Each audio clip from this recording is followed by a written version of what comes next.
જય સદગુરુદેવ. માનવ મહિમા ભાગ 129. હે માનવ, પરમાત્માના જ્ઞાનીઓ કહે છે કે પરમાત્મા અદ્વૈત એક જ છે.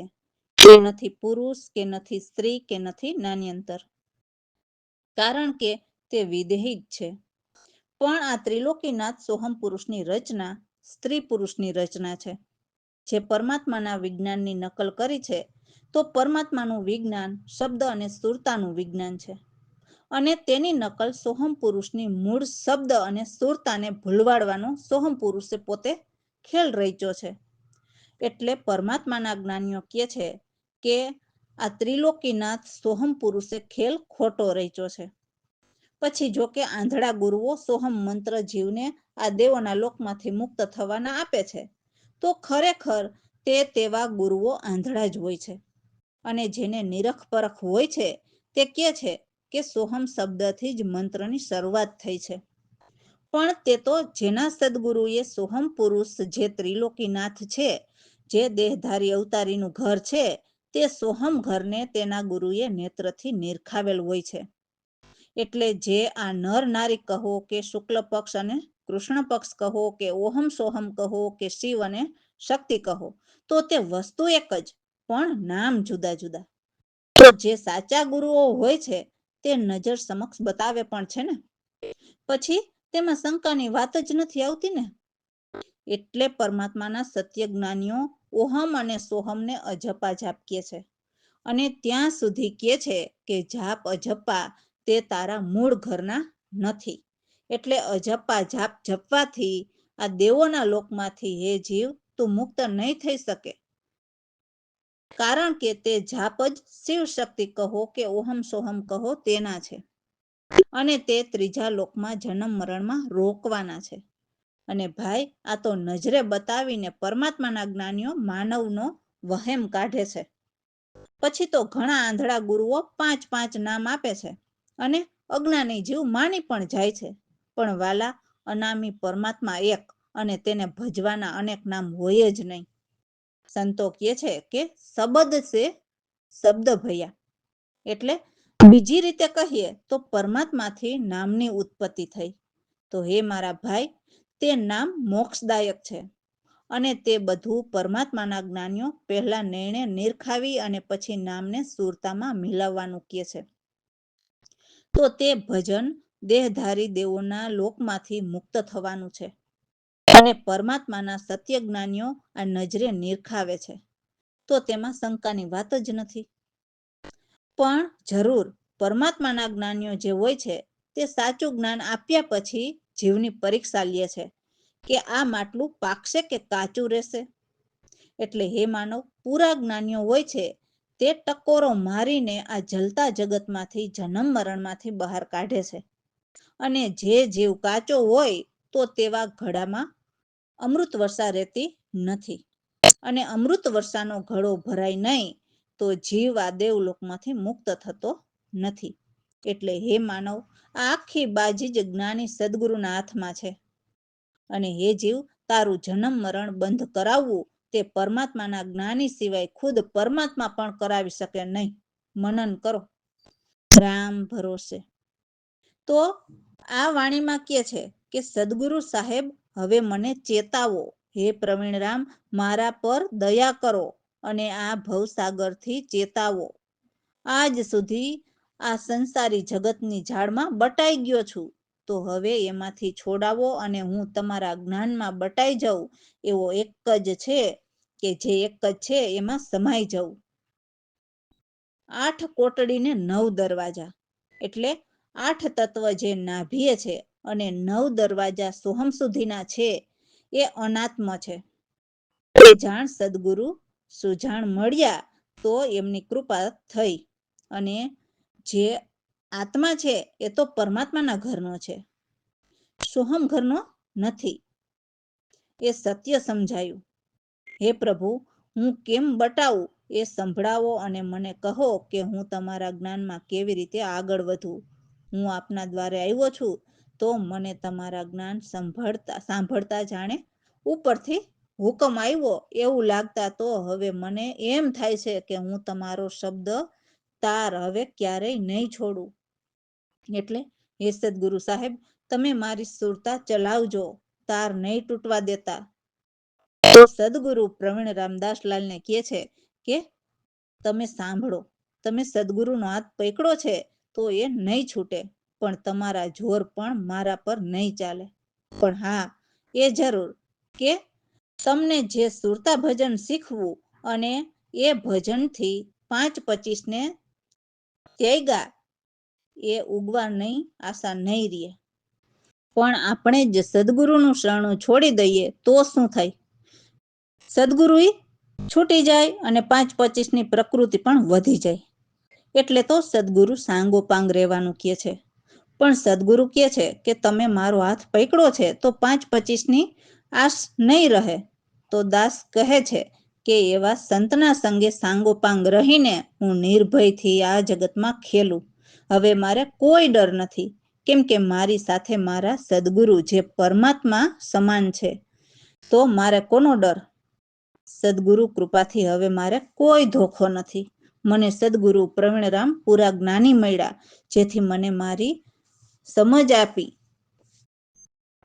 એટલે સારી સમજ આપી કે હે દાસલાલ, તમે સદા સજ્જન રહીને સાચો પુરુષાર્થ કરીને મોક્ષપદ મેળવી લ્યો.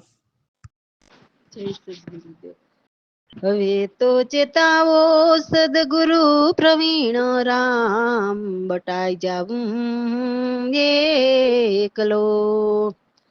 8 કોટડી ને 9 દરવાજા, અનાત્મો એ જાણ. એને સંગ કદી હું ન રહું, સદગુરુ મળી આસુ જાણ. હવે તો ચેતાવો સદગુરુ પ્રવીણ રામ, બટાઈ જાવું એકલો. શું બટાવું સાંભળ હે પ્રભુ, આવ્યો તારે દ્વાર. મને ઉપરથી હુકમ લાગ્યો, હવે નહીં છોડું તાર. હવે તો ચેતાવો સદગુરુ પ્રવીણ રામ, કહે પ્રવીણ રામ રે. દાસલાલ તમે હવે સાંભળો, હવે તો ચેતવું સદગુરુ પ્રવીણ રામ. તારું જોર લાગે નહીં મારા પર, સદગુરુનો પકડો હાથ. હવે તો ચેતાવો સદગુરુ પ્રવીણ રામ. 5-25 ને ત્યાગિયા, ઉગવાની નહીં આસ. હવે તો ચેતાવો સદગુરુ પ્રવીણ રામ. સંતની સાથે નિર્ભય ખેલું, હવે કોઈ ધોખો નહીં આજ. હવે તો ચેતાવો સદગુરુ પ્રવીણ રામ. પ્રવીણ રામ ગુરુ મળ્યા પૂરા, સમજ દીધી સમજાવી. હવે તો ચેતાવો સદગુરુ પ્રવીણ રામ. દાસલાલ યા સાચા સજન, લિયો મોક્ષ પદ પામી. હવે તો ચેતાવો સદગુરુ પ્રવીણ રામ. રામ ભરોસે. તો સદગુરુએ વાણીમાં કીધું ને કે સાચા પુરુષાર્થ કરીને મોક્ષપદ મેળવી લ્યો. તો દાસ કહે છે કે હું તો સત્યજ્ઞાની ગુરુને ધારીને મારા ઘટમાં હું બહુ જ પામ્યો, એટલે બધું જ જાણી લીધું. સદગુરુને દિલમાં જ મેં તો મારા માની લીધા, જેથી જે કંઈ હતું તે મારામાં પામ્યો અને બીજા ભ્રમના ભેદ પણ ભાંગી ગયા. ઘટમાં એ પણ જાણ્યું કે બ્રહ્મા વિષ્ણુ મહેશ અને જીવ એ સર્વ જગની માયા છે. ઘટમાં જ સૂરજ, ઘટમાં જ ચંદ્ર અને ઘટમાં જ વીજળી ચમકે છે. ઘટમાં જ ગંગા, યમુના અને સરસ્વતીના નીરમાં નાય તો સુરતા ભજન કરતા સુવાત વરસે, તે વાત છે. એ નિર્મળ નીરમાં નાય એટલે નાડિયું શુદ્ધ થાય છે. સદગુરુ કૃપાથી એ પણ જાણવામાં આવ્યું કે 68 તીર્થ પણ સદગુરુ ચરણોમાં જ છે. ઘટમુખ સિંધુ ઉલટાવ્યા, એટલે સદગુરુના જ્ઞાન હૃદયમાં ભરતા જ જે અજ્ઞાન હતું તે નીકળી ગયું, એટલે કહે છે કે ઘટમુખ ઉલટાવ્યા. ઘટમાં કાશી, ઘટમાં મથુરા, ઘટમાં જ પ્રભુ કહેવાયા. ઘટમાં અવધપુરી અવતારી, એટલે અવતારી દેવ ઘટમાં જ રામ રમાયડા, જે સોહમ ઘરની વાત છે. કેમ કે સોહમ પણ ન્યારા રામથી જ એમનું વિજ્ઞાન રચેલ છે ને, એટલે બધું જ ઘટ ભીતર જોવા મળે છે. સકળ જગને ઘટમાં સદગુરુ કૃપાથી જોયા. જે બનાવ્યા મટાડ્યા એ બધું જ. તો જુઓ સદગુરુની કેટલી કૃપા હશે કે ગુરુ પ્રવીણ રામને દાસલાલ ઘટમાં પરખે છે, જેથી ફરી જન્મ ન આવ્યા. એટલે સદગુરુ સાથે એમના દાસના પણ નામ અમર બની જાય છે. જય સદગુરુદેવ.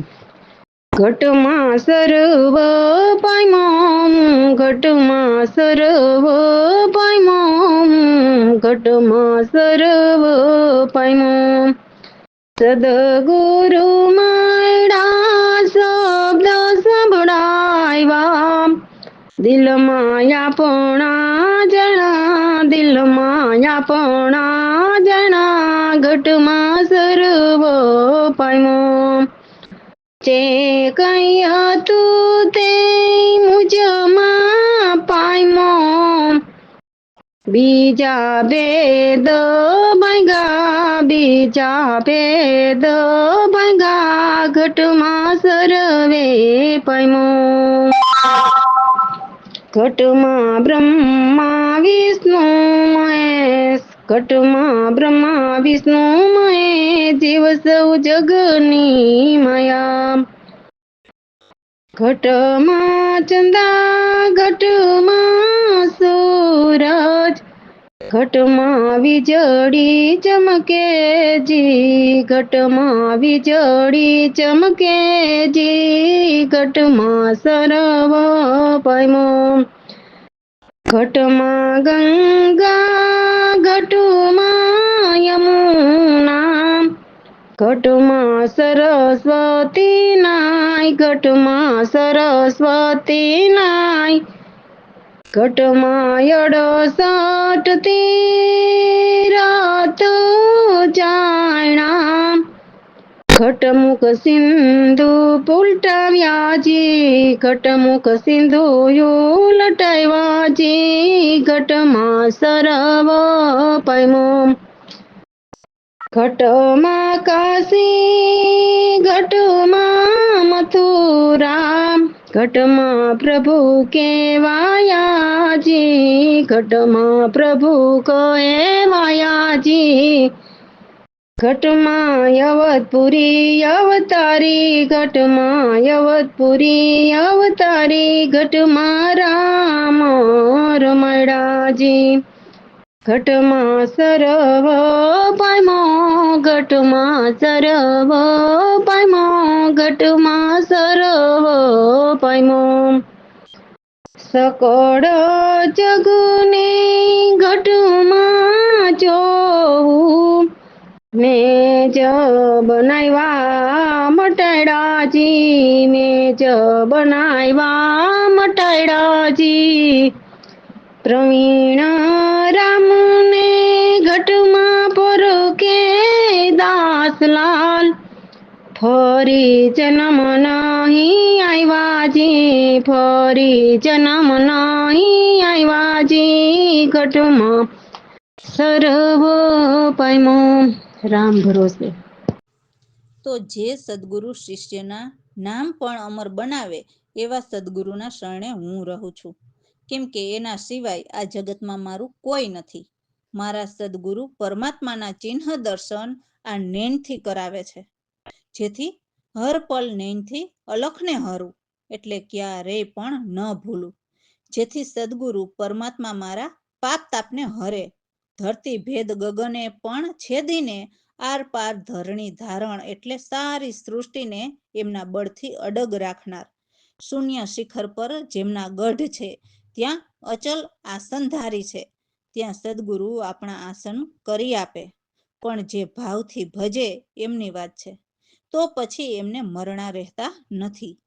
પછી ગ્રહ નક્ષત્ર અનુકૂળ હોય સૂર્ય, ચંદ્ર કે સારા ઝરણા હોય કે ભવાતીત કે ગુણાતીત એટલે એકાબીજા સાથે ભાવ કે ગુણથી તાણાવાણ કે સંકળાયેલા હોય કે પછી ઇન્દ્રિયાતીત એટલે ઇન્દ્રિયોથી જોડાયેલા હોય એ બધા મરવાના જ છે. પરંતુ જેમાં શબ્દાતીત ખેલે એટલે પરમાત્માના નામ સાથે સુરતાથી ખેલે એમને પ્રભુ દર્શનથી મરણના ડર ભાગે છે. વિચાર, વિભૂતિ, શક્તિ, વિદ્વતા એ સહજ ફળ ભરતા એટલે પાપ કે પુણ્યનું ફળ મેળવે છે અને એમને કર્મ લાગે છે તો એ ભોગવવા ફરીને જન્મ લેવો પડે છે. જેમણે નિર્વિષયતા, પ્રસન્નતા, પરમાત્માના ઘરની સિદ્ધિયા જાણી લીધી એ આત્માનંદીને કારણે એટલે સદા આત્મા સાથે આનંદિત રહેતા હોય. કરુણા હોય, કર્મતા એ સાધન સાધ્ય કરીને પરમ પરમાત્મા સાક્ષાત પ્રગટ થાય છે.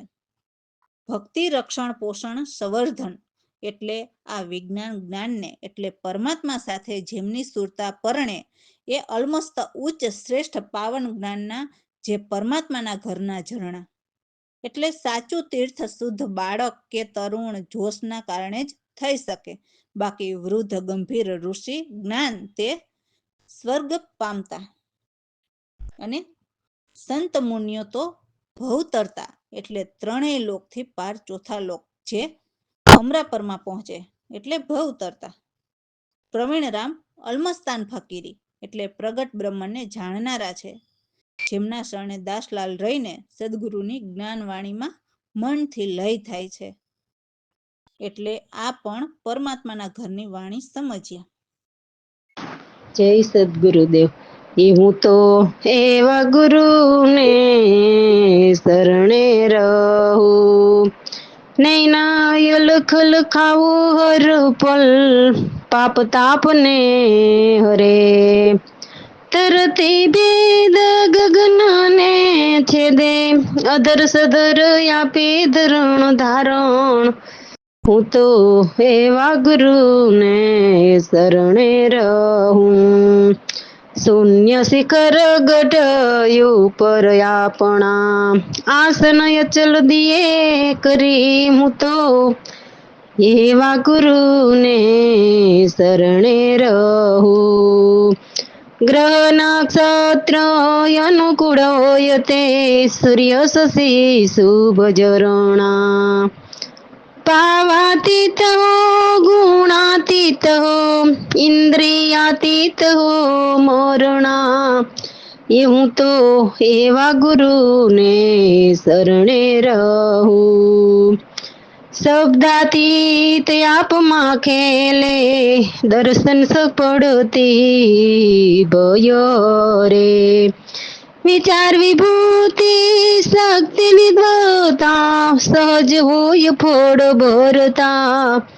હું તો એવા ગુરુને શરણે રહું, નિર્વિષયતા, પ્રસન્નતા, સિદ્ધિયા આત્માનંદને કારણે.